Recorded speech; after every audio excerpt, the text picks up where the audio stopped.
There is news regarding the situation of Mojtaba Khamenei these days that I believe is very calculated, and I'm very happy that events that have occurred in the last 10 to 15 years are happening more rapidly in recent months, identifying the worthless mercenaries of the Islamic Republic, those who either through political covetousness or by being formally paid try to cover up the weaknesses of the Islamic Republic.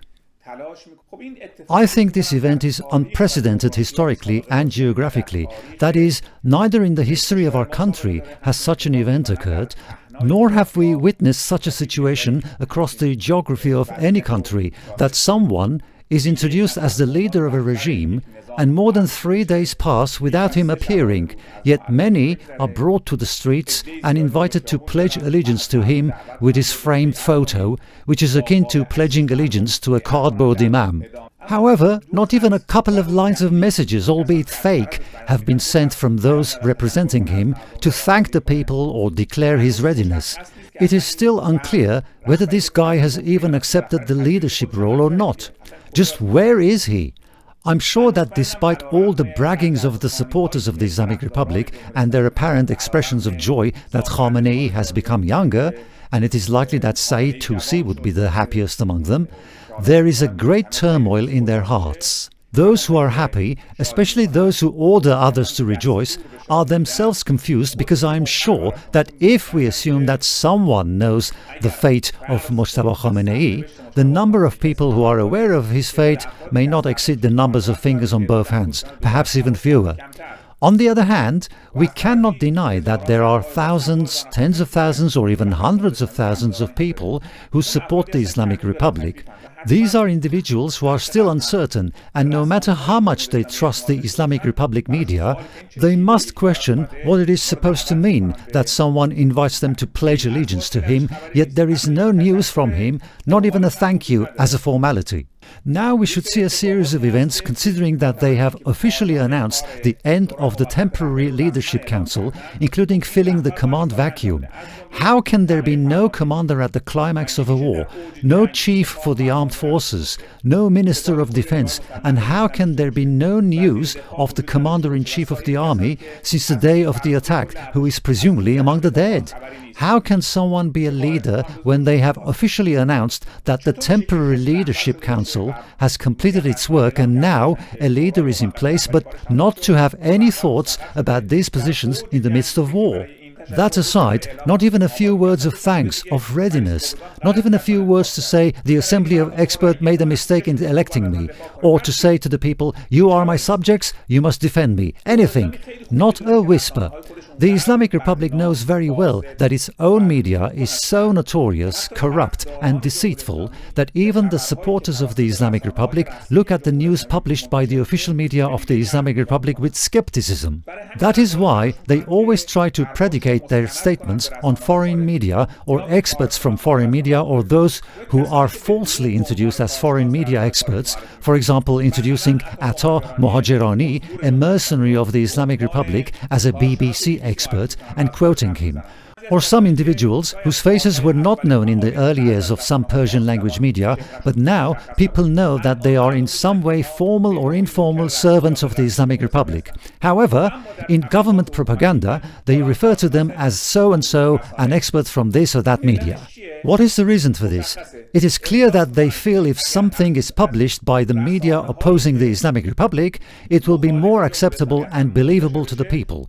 They are using the same approach regarding Mojtaba Khamenei in a situation when, after the death of Ali Khamenei, after all these attacks and the complete exposure of the Islamic Republic's inability to defend its borders, even to defend its capital, this issue of the picture frame imam has become a significant problem for them and has severely damaged the morale of the supporters of the Islamic Republic. And with each passing day, or even hour, this feeling of anxiety, despair and confusion among them increases.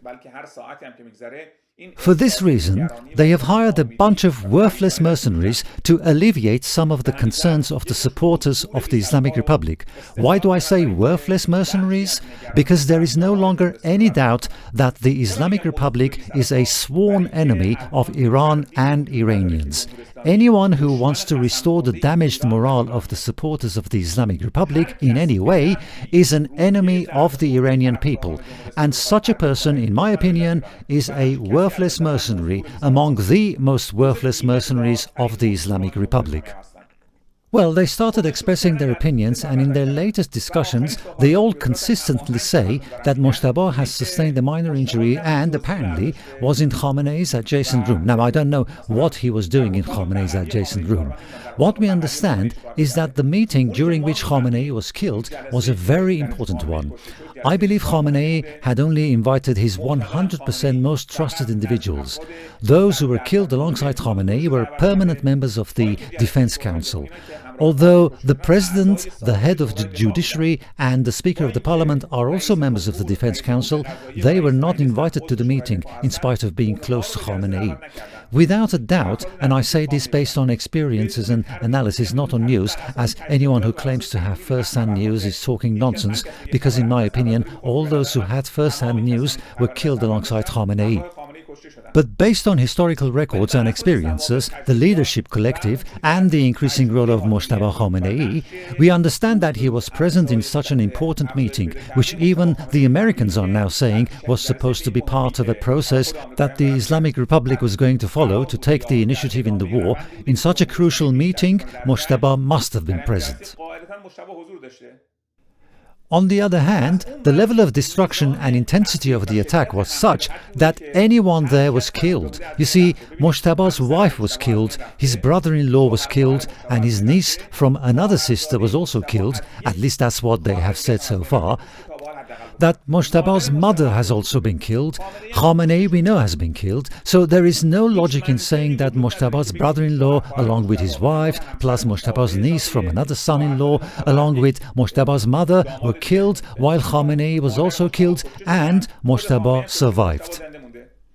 What does that mean? Let's assume in the family environments where they lived, if Mojtaba had not left the house, he must have been killed at home next to his wife. If we assume that he was in the office, he was one of the closest individuals to his father and must have certainly been killed. The claim that he was in the room and sustained a minor injury is merely a cover-up for the Islamic Republic and serves to mend the morale of its supporters. We know very well what mending the morale of the Islamic Republic supporters means. It means threatening people with death on television. It means when the spokesman of the judiciary says that individuals who collaborate with the enemy in any way could face execution. It means when that so-and-so Radon appears on television and threatens people with death, saying the fingers of all our forces are on the trigger and we will show no mercy.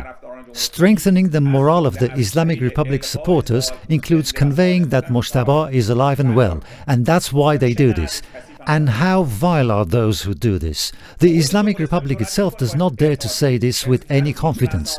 The official media of the Islamic Republic doesn't dare to state that Mojtaba is well and has only sustained a superficial wound.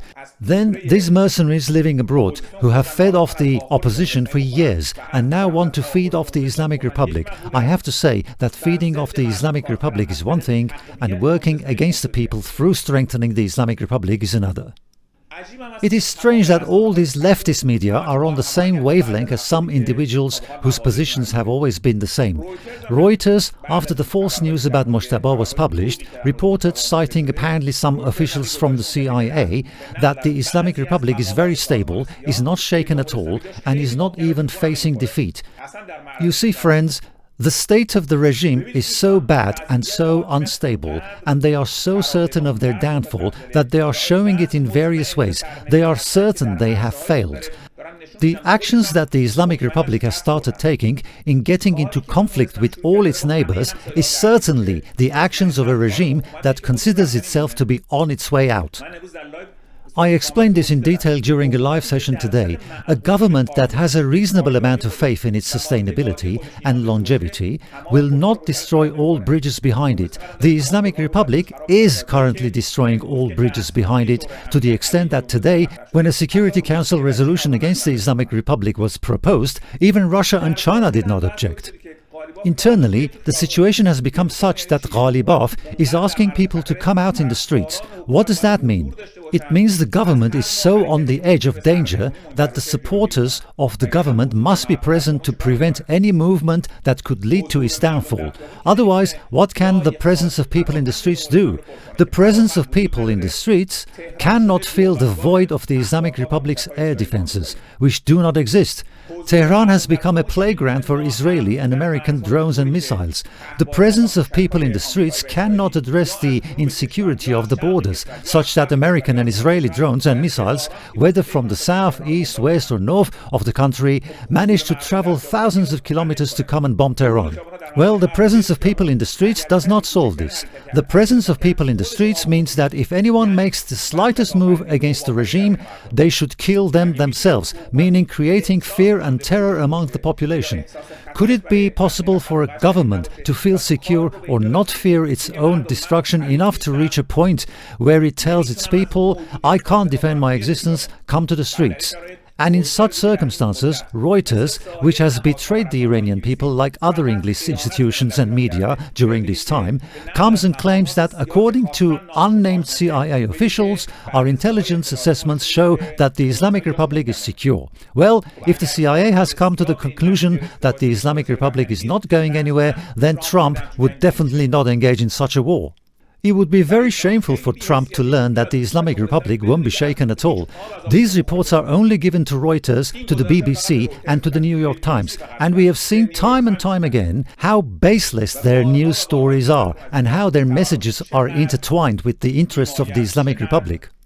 In my opinion, just the fact that the Islamic Republic is revealing the hands of its agents abroad who express the demands of the Islamic Republic, knowing that these demands will soon be made clear, meaning that the Islamic Republic has to reveal its last cards, contrary to the false assessments that Reuters reflects, contrary to what the worthless mercenaries of the Islamic Republic try to convey, that the city is safe and secure, Mr. Mojtaba has only received a superficial wound and is coming back. Despite all this, the Islamic Republic knows better than anyone that it is closer to a disgraceful downfall than ever.